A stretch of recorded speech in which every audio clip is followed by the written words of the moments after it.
أعوذ بالله من الشيطان الرجيم. بسم الله الرحمن الرحيم. يا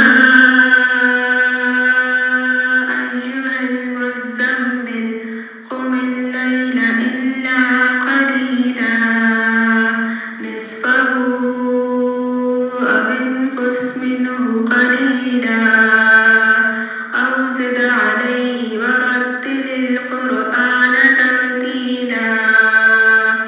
إنا سنلقي عليك قولا ثقيلا.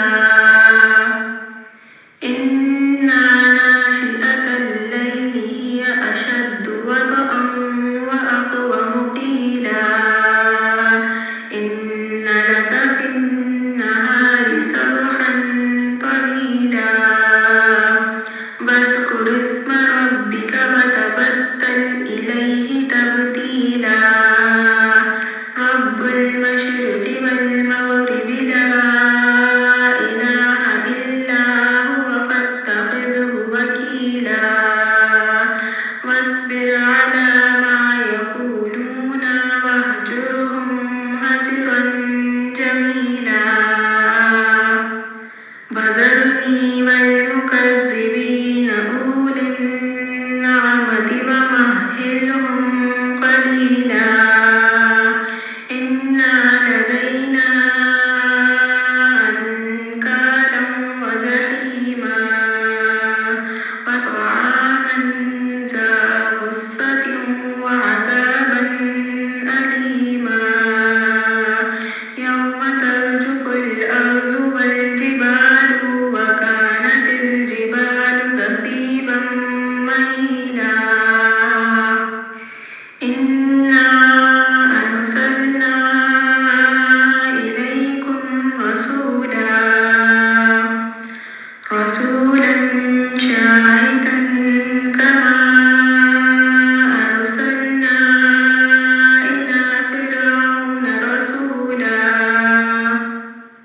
فعصى فرعون الرسول فأخذناه أخذا وبيلا.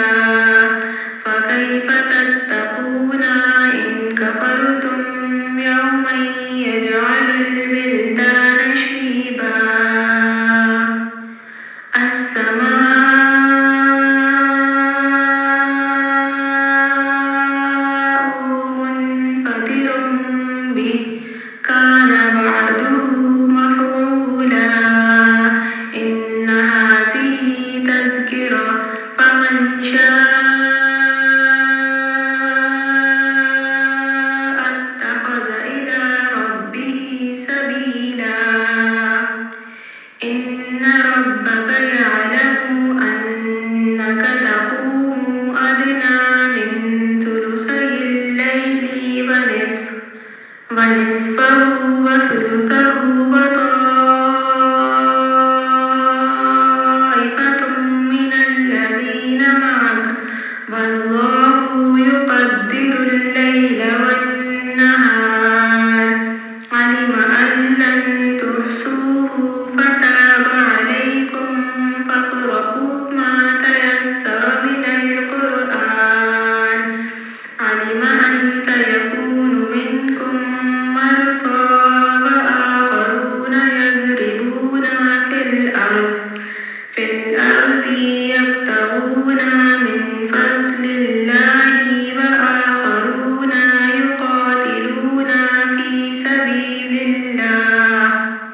في سبيل الله فاقرؤوا ما تيسر منه وأقيموا الصلاة وآتوا الزكاة وأقرضوا الله قرضا حسنا.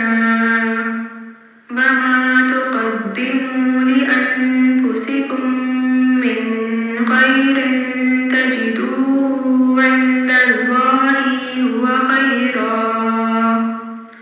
هو خيرا